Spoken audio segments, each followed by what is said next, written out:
नमस्कार सर्वांना, हाऊसवाईफ मराठी या चॅनलवरती तुमचं स्वागत आहे। तर आता लवकरच तिळगुळ संक्रांत येणार आहे, तर तिळगुळाची वडी बनवा खूप सोप्या पद्धतीने। संक्रांत म्हणले की तिळगुळाची वडी येतेच, तर खूप सोपी आहे ही तिळगुळाची वडी। खायला पण खूप छान लागतात ह्या तिळगुळाच्या वड्या। अशा बनवा मस्त अशा तिळगुळाच्या वड्या आणि तुमची संक्रांत अशी मस्त साजरी करा। बघा किती छान अशा तिळगुळाच्या वड्या तयार आहेत। खूप छान बनून तयार होतात ह्या तिळगुळाच्या वड्या। खूप छान आणि खूप खुसखुशीत अशा ह्या तिळाच्या वड्या बनून तयार होतात। खूप साधी सोपी रेसिपी आहे। तर चला तर बनवूया मस्त अशा तिळाच्या वड्या, संक्रांत स्पेशल। नमस्कार सर्वांना, हाऊसवाईफ मराठी या चॅनलवरती तुमचं स्वागत आहे। बघा किती छान असे तिळाच्या वड्या बनवल्या मी। तिळाच्या वड्या बनवण्यासाठी मी एक वाटी वड्या तयार झाल्या तिळगुळाच्या। तर संक्रांतीला बनवा मस्त अशा तिळ वड्या। किती सुंदर दिसतात, खूप सोप्या आहेत बनवणं। बघा खूप खुसखुशीत आणि खूप छान अशा तयार होतात अशा ह्या वड्या। खुसखुशीत वड्या तयार झाल्या। तर मी तिळाच्या वड्या बनवण्यासाठी एक वाटी तीळ घेतले। तीळ स्वच्छ असे निसून घेतले स्वच्छ। आणि एक वाटी गूळ घेतला। तिळगुळाची वडी खूप छान लागते, खूप आणि खुसखुशीत बनून तयार होते। या पद्धतीने बनवा, तुमची वडी कधीच चुकणार नाही आणि बनून पण खूप छान होईल। तर नक्की या पद्धतीने बनवा, तुम्हाला पण फार आवडतील। अशाच नवीन रेसिपीज पाहण्यासाठी चॅनलला सबस्क्राईब करा, कारण जेव्हा मी नवीन माझे व्हिडिओ टाकेन ना, तेव्हा तुमच्यापर्यंत माझे व्हिडिओ नक्की पोहोचतील। त्यासाठी तुम्ही सबस्क्राईब करा। तर मी आता कढईमध्ये तीळ भाजून घेते। कढईमध्ये तीळ टाकायचे आणि मस्त असे खुसखुशीत तीळ असे भाजून घ्यायचे। तीळ स्लो गॅसवरती भाजायचे, मस्त आतपर्यंत असे खुसखुशीत भाजले गेले पाहिजे असे तीळ भाजून घ्यायचे। खुसखुशीत भाजायचे असे तीळ। जेव्हा भाजतात का तेव्हा तीळ वरती उडतात, तर समजायचं तीळ भाजले।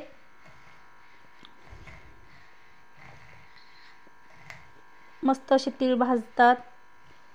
तिळाला असं हलवत राहायचं नाही, तर तीळ बुडायला लागतात। तीळ भाजायला जास्त वेळ लागत नाही, खूप लवकर सहजच भाजतात। जेव्हा तीळ असे तडतड वाजतात का तेव्हा समजायचं तीळ आपले भाजल्या गेले आहेत।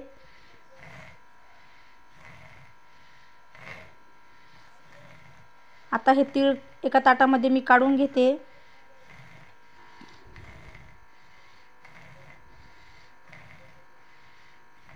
मस्त असे तीळ भाजून झाले आहेत।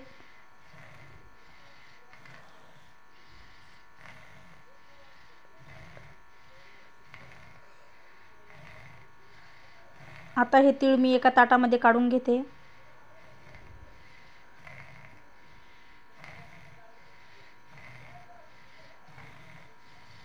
तीळ थंड होण्यासाठी ठेवायचे।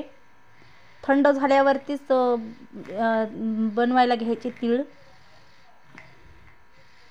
तर मी कढईमध्ये थोडंसं तेल टाकलं आणि नंतर 1 कप पाणी टाकायचं, नंतर गूळ टाकायचा। थोडंसं तेल टाकायचं, 1 कप पाणी आणि गूळ टाकून घ्यायचा। आता हे गूळ मस्त असा पाण्यामध्ये विरघळून घ्यायचा। गुळाचे खडे असे सर्व पाण्यामध्ये फोडून घ्यायचे, असं मस्त विरघळून घ्यायचा गूळ। गुळाची अशी चांगली खुसखुशीत अशी चाचणी तयार करून घ्यायची। मस्त पूर्ण गूळ असा हे करून घ्यायचा। बघा गुळाचा कलर पण चेंज झाला आहे। हे गुळाचे खडे सर्व विरघळून घ्यायचे असे व्यवस्थित, आणि चाचणी अशी व्यवस्थित होऊ द्यायची। जास्त घट्टही नाही आणि जास्त पातळही नाही, अशी मध्यम चाचणी तयार करून घ्यायची।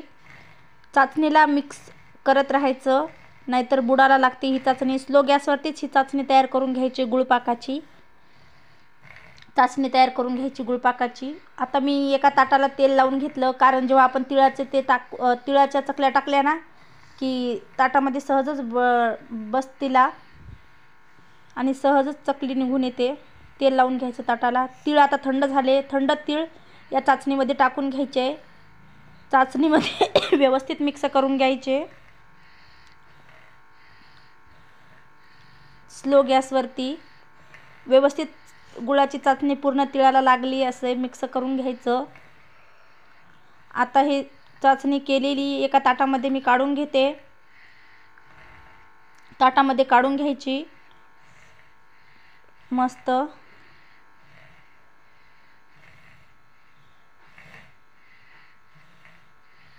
आणि मस्त अशी थोपटून घ्यायची.